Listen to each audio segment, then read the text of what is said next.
Okay, we're back for another episode of Building the Box podcast. It has been a long week. There's been a few issues with this, so I recorded a guest podcast 2 days ago and we had some technical issues. The audio didn't record on it, which I'm raging about because it was really good. I was comparing e-commerce to SaaS and scaling with me and my friend David, who runs Openly.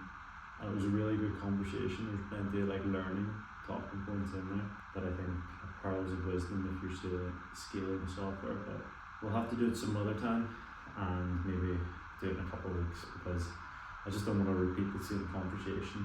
It'll sound stale. We're here anyway. We're making sure we're getting the post out every week. This week I'm just going to be zooming in on what happened during the week. So there's a few things, mainly e-commerce things that happened. A few success stories. So we've placed more vending machines or claw machines than last week. We're up to 10 placements, I believe, and we're scaling that really rapidly. So we're happy with that. And we've had a lot of requests for more in kind of markets we don't really want to enter right now. I had some cool conversations off the back of LinkedIn as well with different business owners or chief execs, and that was interesting and kind of validates that what we're doing on the personal brand aspect is really good. But internally, in terms of e-commerce, there's been a lot happening. So the first thing I want to touch on is we launched our first product page test. So we're testing images at the moment, and that went live on Wednesday. And so we're going to run that until significant. Now I think significance should hopefully be about a week, so that way we can iterate quicker on this. But if not, maybe 2 weeks, which still every 2 weeks is 26 tests we can get away with in a year, which is pretty good going. First test is live. The data's coming in, and in the UK it looks to be a winning test. It's very simple. It's just we've upgraded the product images, and how we're doing it is we're splitting traffic between our original product page and our second product page. Now the hypothesis for this product images is really strong, so do we need to test this? Yeah, why not?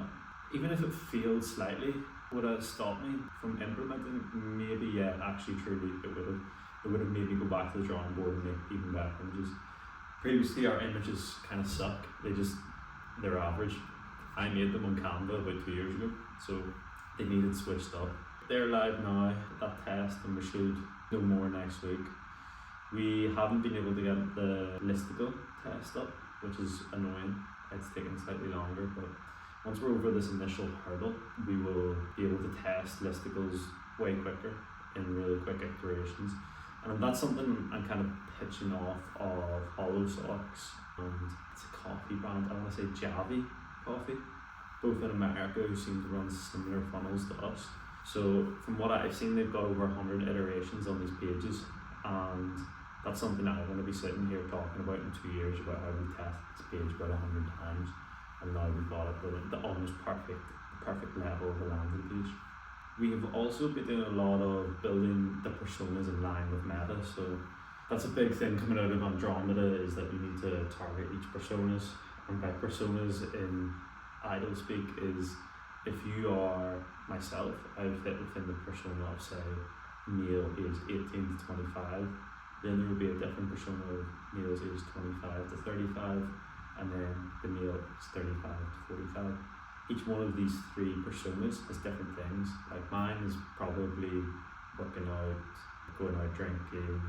25 to 35 is maybe like the grind set, like working up the corporate ladder, finding your partner. And then 35 to 45 is maybe about like home ownership, family. So each one of these people needs to be marketed to different.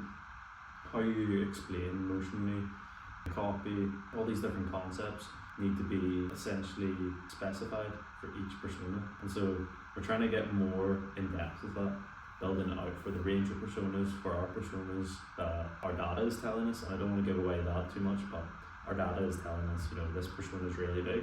Okay, how do we work on that? Who do we need to bring in? Does the avatar need to fit that? By the avatar I mean like whoever's in the creative. So like if we're shipping creative for like 25-year-old females, should it really be a 30-year-old man, as the avatar? Probably not.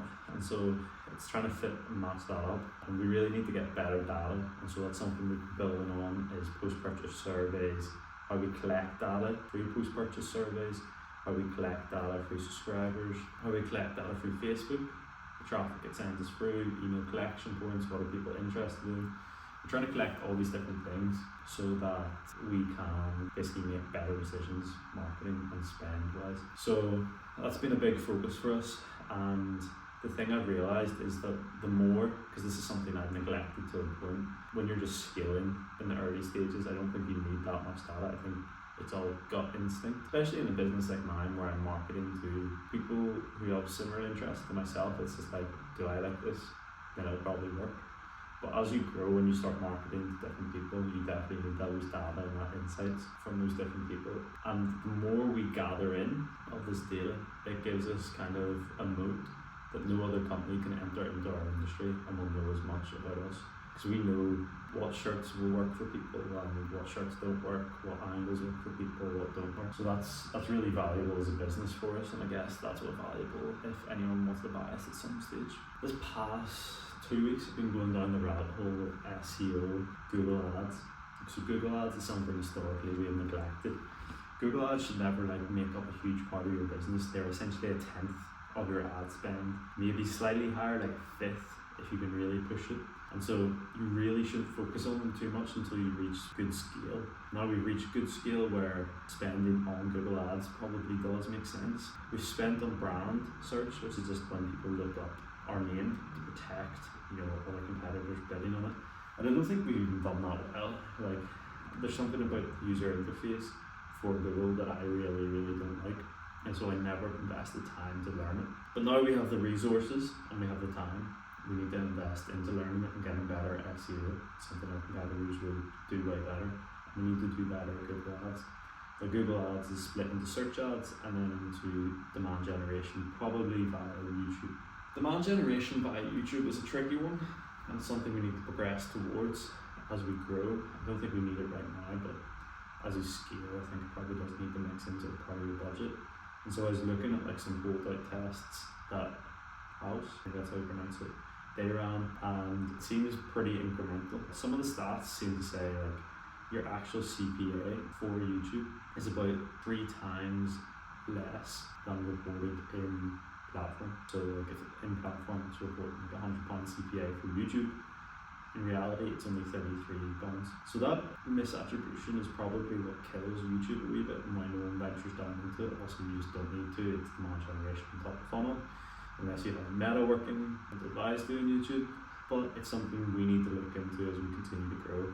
It's something I've got my eye on for the next year or 2 years. So with that being said, we have a job now live for search/SEO/LLM. Basically anyone who wants to do complete search and then a little bit of YouTube. It's a job that ideally you have a little bit of experience in, maybe you don't have experience in, but it's an interest in marketing. You have to be a quick learner, very detailed, but also understand psychology. So that post is now live. Probably ideal for a grad to fit our company culture rather than someone with a ton of experience. The wage is grad level, so that reflects that. But if anyone's interested, you can check out the LinkedIn or Indeed is where we have the job live.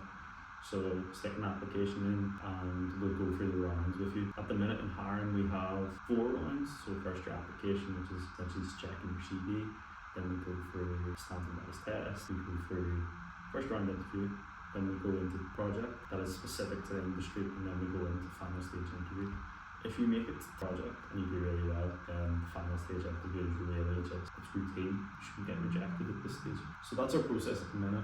We're trying to get more people through the application process. We haven't hit as many numbers as we would like. Going into next week, there's plenty of stuff still to be done. I'm hoping that we can get some more guest podcasts on, but that technical issue doesn't stop us in future. I'm really gutted about that, and I apologise because as a result we've had to improvise with phones and not so good mics. So yeah, I'll see you guys next week for another episode.